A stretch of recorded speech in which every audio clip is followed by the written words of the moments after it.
Here we have an example of an old clock which I have restored, but at the 11th hour, when I was packing it up, I found that the adhesive between the top section here and the bottom section here had deteriorated to the point where it was no longer of any use.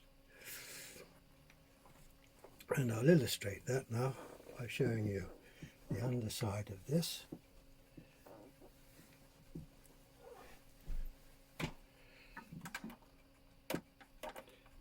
I didn't lift it up like that. When I was packing it, it just fell off. And you can see here now that the adhesive was, I think, a sort of cement. It wasn't plaster of Paris. This is a sort of cement here and here. And you can see here on the top, not very clearly because it's the wrong angle, but where it had been stuck down. Now this is one reason why you should never pick up any slate clock by the top, but always from the bottom. I have my own view on this. I like to have straps which enable you to pick them up from the bottom without worrying about whether it's going to slip or how it's going to go. So now I've got to do is to clean this off. I'll serrate the top with horizontal lines here with a stone cutter in the slate top, and then I will re-stick this down with plaster of Paris, and it usually holds quite well. I hope it does this time.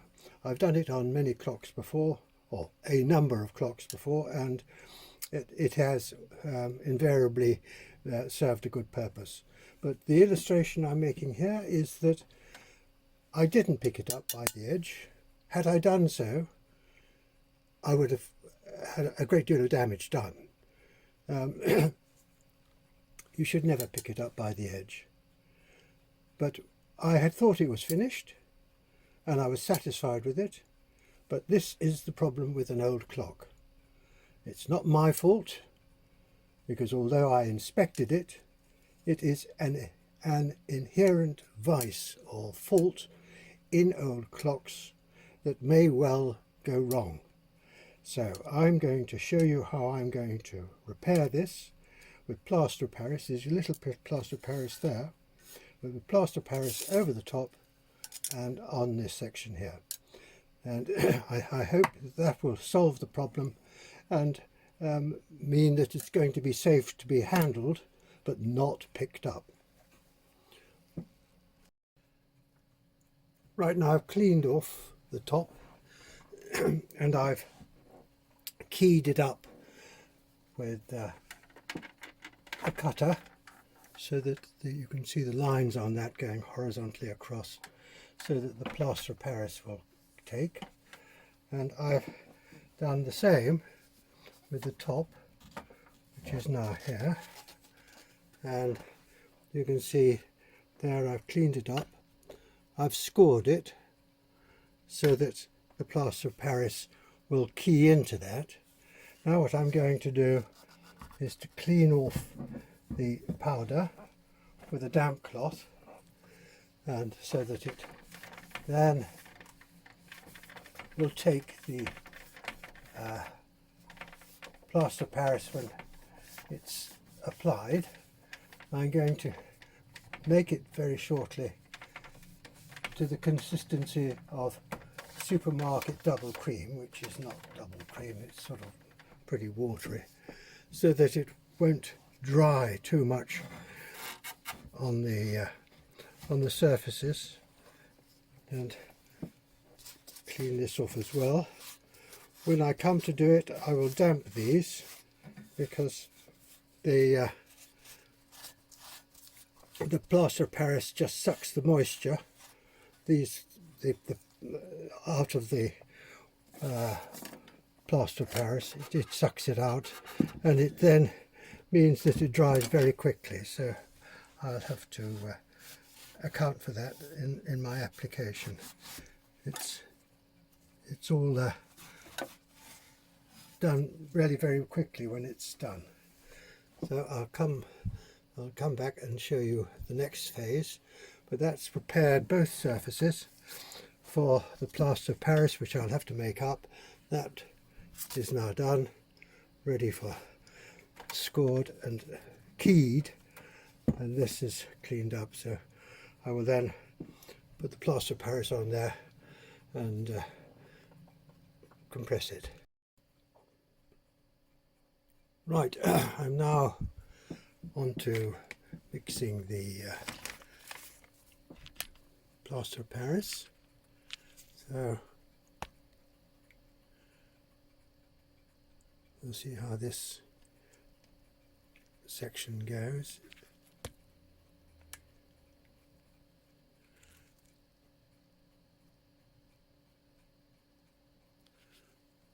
So here I am, I'm mixing the plaster of Paris.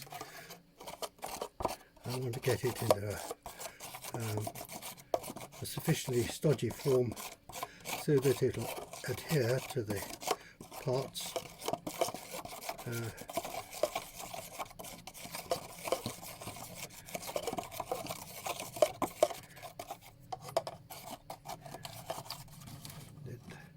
It goes off pretty quickly, and I haven't got much time to get it right.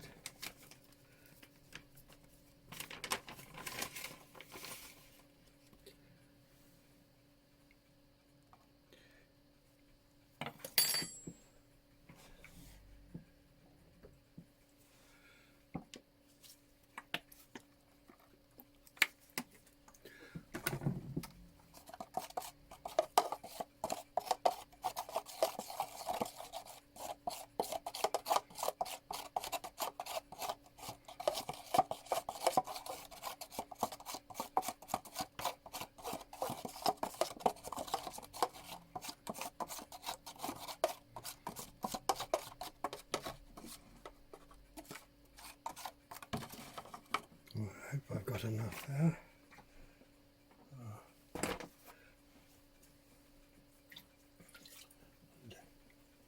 Damp the sections.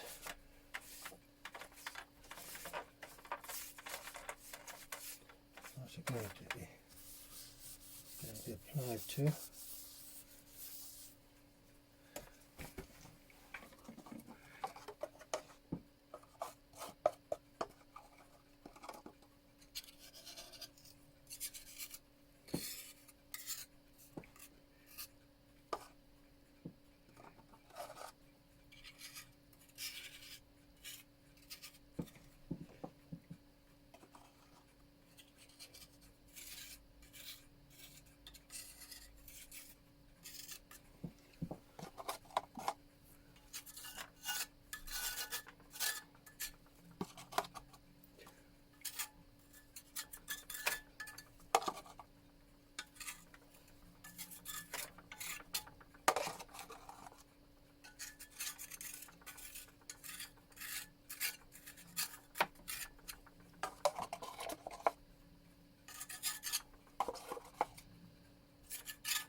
Applied that now, and now I want to put a weight onto this. I've got a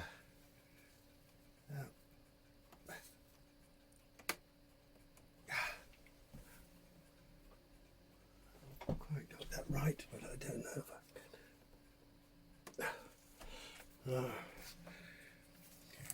You don't really get a second chance at this unless you have to start again.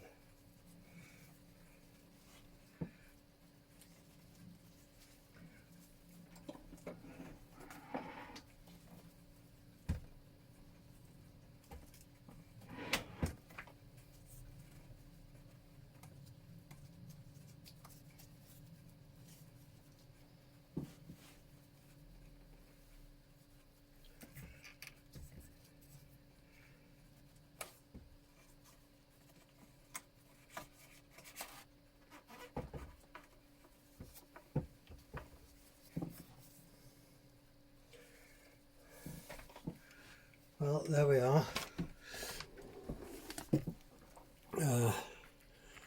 I've got the top on, and I've got a weight which is about 20 kilos strapped around it.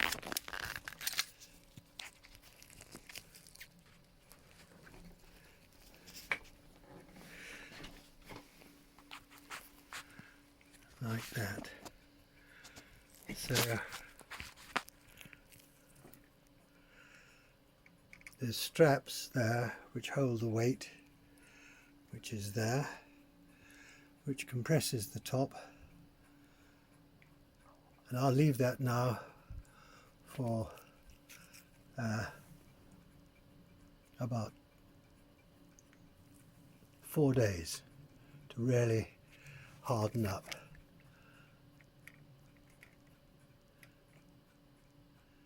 It's not perfect.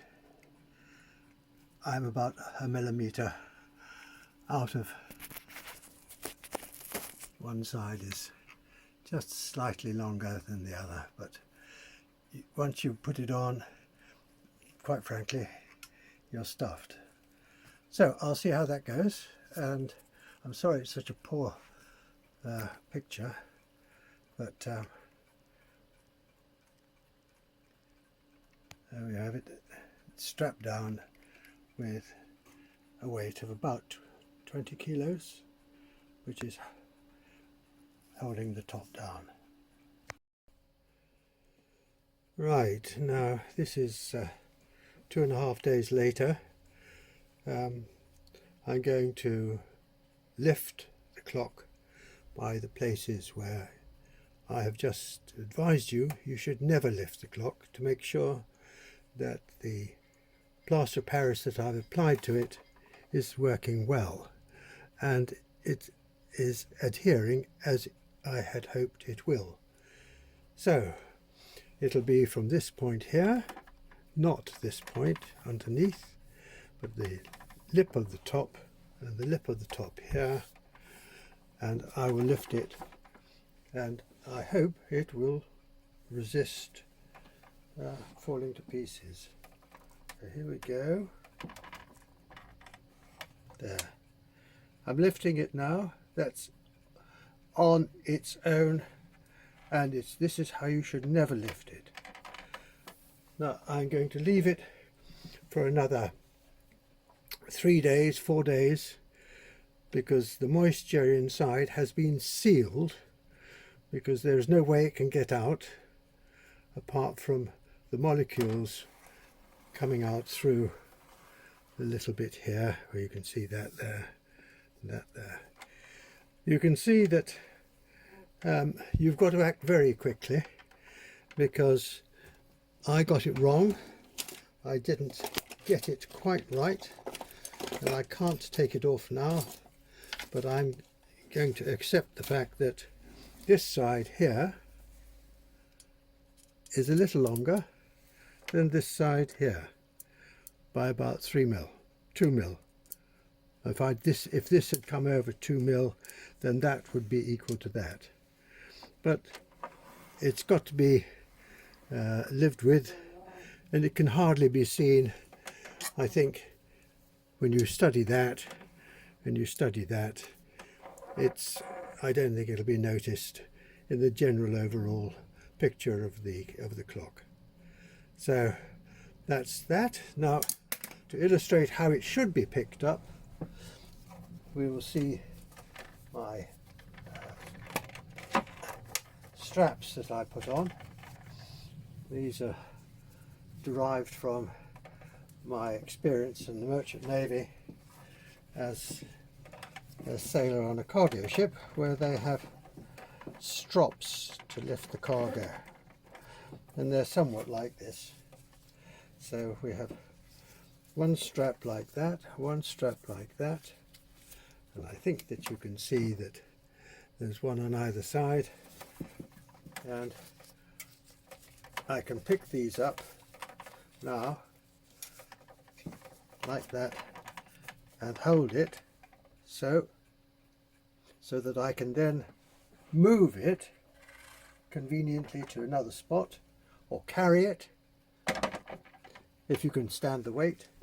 This clock weighs about 20 kilos, so there was 20 kilos on the Plaster of Paris, which shows that it actually does adhere very firmly, but it doesn't last forever. And this clock is about 120 years old, maybe more, and so it's an inherent vice of this style that sometimes because there is no steel structure between it, it will eventually not necessarily decay, but nature will take its course and it will deteriorate. So there she is. I've taken the finial off because I've now got to pack it, because I'm going to set it aside to give me some space to be able to get on with my next job. So that is the answer, and these are the answers to picking it up with straps or strops. So good luck in your ventures. Bye.